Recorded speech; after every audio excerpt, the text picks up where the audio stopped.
जय भीम, नमः बुद्धाय, जय जवान, जय किसान, जय संविधान, जय शिवराय. जय भीमवाले असाल तर पूर्ण व्हिडिओ बघा भाऊ. लाईक करा, चॅनलला सबस्क्राईब करायला विसरायचं नाही. फेसबुक पेजवर असाल तर फॉलो करायला विसरायचं नाही. कमेंटवर जय भीम लिहायला विसरायचं नाही. कळलं का? तेव्हाच म्हणून तुम्ही बाबासाहेबाचे लेकर आहात. मी चाललो आहे शेतात आणि अनिल मिश्रा सारख्या माणूस हा आता जेलात पोहोचलेला आहे. कळलं का? 2-3 दिवस झाले जेलामध्ये गेला अनिल मिश्रा. कारण जातीवादी लोक अनिल मिश्रासारखे मनुवादी आणि त्याचे चोंबळे लोक, त्याचे भरपूर असे काही लोक होते तिच्या संग काम करणारे, त्यांना पण अटक करण्यात आली. कारण बाबासाहेबाच्या विरोधात तो बोलत होता. माहिती का तुम्हाला? तर बघून घ्या, व्हिडिओ दिसूनच राहिला असेल तुम्हाला स्क्रीनवर. कारण एकच आहे मित्रांनो, जो बाबासाहेबासंग खाचवत असन, बाबासाहेबाचं संविधान त्याला जेलात टाकल्याशिवाय राहत नाही. समजलं काय?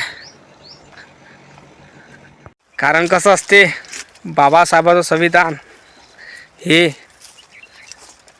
दंड दिल्याशिवाय राहत नाही. म्हणून म्हणतो अनिल मिश्रासारखे खूपच आपल्या भारतात मनुवादी लोक आहे, तर त्यांना माई एकच सांगणं आहे, खाजवत नका जात जो.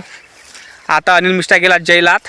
आता तिथं गू खाईन, तो माती खाईन, अन्न खाईन. मी तर म्हणले अनही दिलं नाही पाहिजे. मादर चोद आले त्या. एवढा हरामखोर अनिल मिश्रा आहे. आणि ह्या जातीवादी असे लोक आहे भरले तिच्या संघ का सगळ्याला जेलात टाकलं पाहिजे. नेणार धीरे धीरे.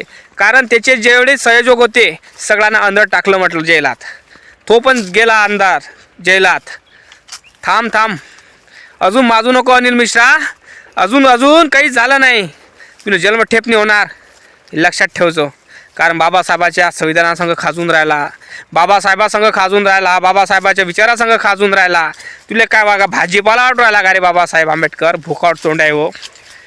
माय म्हणणं एकच आहे असे जातीवादी भडव्यांना, का बाबू आज न उद्या तुमची पण पाळी आहे ना, सुधरा जरा. बाबासाहेबावर टीका करू नका, बाबासाहेबाच्या संविधानावर टीका करू नका, त्याच्या विचारावर आचारावर राजकारण करू नका बहिणचोद. नाहीतर जेलात गेल्याशिवाय राहणार नाही. कळलं का? कारण बाबासाहेबांचे विचार आणि बाबासाहेबांचे आचार हे तुम्हाला झाटू माहीत नाही राहणार. समजलं काय? मले समजत नाही झाट, मले पत्ते वाटसारखा गोष्टी नका करत जाऊ. कारण बाबासाहेबाचे विचार आणि बाबासाहेबाचे आचार गांडू तुम्हाला समजणार नाही. त्यासाठी शिक्षण लागतो. आणि काही लोक म्हणते बाबासाहेबाचं संविधान खराब आहे, बाबासाहेबाचं संविधान न्याय देत नाही, बाबासाहेबाचं संविधान असं आहे तसं आहे. गांडू हो, चालवणारे गांडू आहात. जे संविधान ज्याच्या हाती दिलेलं आहे ना, जो सरकार चालून राहिला ना, ते गांडू आहे.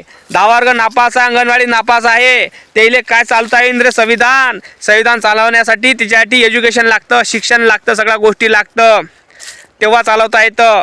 कारण अंगणवाडी नापास, 10वी नापास, 8वी नापास हे लोक संविधान चालवून राहिले. वाटते का तुम्हाला? अबे संविधान चालून नाही राहिले, ते संविधान खतम करण्याचा प्रयत्न चालू आहे यांचा. समजलं काय? हा गू खायांचा. त्या कारणामुळे माझं एकच म्हणणं आहे, अरे संविधान बदलाच्या अगोदर आपला मायचा धगड्या बदलाव, मग संविधान बदलायला निघा. आणि संविधानावर कोणी टीका केली तर अगोदर तुमच्या मायच्या धगडा टीका करा, मग संविधानावर टीका करा. कळलं काय? 8वी नापास, 10वी नापास, त्याच्यात किमया काढून राहिले संविधानात. असं नाही तो तसं पाहिजे, तसं नाही तो तसं पाहिजे. अबे बहिणचो, तो लिहिणाऱ्यापाशी 32 डिग्र्या, 10 ते 12 भाषेचं ज्ञान होतं. विचार करायची ती गोष्ट आहे हा लिहिणाऱ्यापाशी. आणि बहिणचो तुम्ही तर 10 वर्ग नापास आहे बे. एक डिग्री नाही तुमच्यापाशी. डिग्री आहे विकत घेतल्यासारखे डिग्री आहे हा. तो माणूस भारतातच नव्हे तर बाहेर देशात शिकला. आणि त्या महामानवासाठी जेव्हा महापरिनिर्वाण झालं, त्या महामानवाचं 190 ते 195 देशांनी आपल्या देशाचा झेंडा खाली उतरवला होता. बहिणचो तुमच्यासाठी काय कोण कुत्रबे आळवणी येत? तुमच्यासाठी डोळ्यातून पाणी पाळणार नाही बे कोणी. आणि मिश्रासारखे कोणी असे लोक असन जातीवादी भडवे, त्यांना तर त्यांना तर त्याच्या तोंडात मुतणार नाही कोणी, असं होणार एक दिवस. कळलं काय? म्हणून मग तो जातीवाद करू नका. जातीवाद करत असाल तो कोणी तुमच्या तोंडात मुतणार नाही. कळलं काय? अनिल मिश्रासारखे असाल तर. म्हणून मग तो सुधरा जरा. जातीवाद करू नका, धर्मवाद करू नका. कारण जातीवाद धर्मवाद करणार तर एक दिवस असे येईल तर तुम्हाला जेलात जा लागन. कारण तो संविधानच जेलात पाठवणार तुम्हाला. त्या कारणामुळं इज्जतीनं राहा आणि इज्जतीनं जगा. जातीवाद करू नका. आणि बाबासाहेबाच्या नावावर, संविधानाच्या नावावर राजकारण करू नका. राजकारण करायचं असेल तर गांधी नेहरूवर करा, पण बाबासाहेबाच्या विचारावर आणि आचारावर करू नका. कळलं काय? नाहीतर गांडीवर फोटे मारल्याशिवाय राहणार नाही. समजलं काय? बरोबर बोलतो ना भाऊ? लाईक कर, चॅनलला सबस्क्राईब करायला विसरू नको. जय भीम, नमो बुद्धाय, जय शिवराय, जय भीमराय.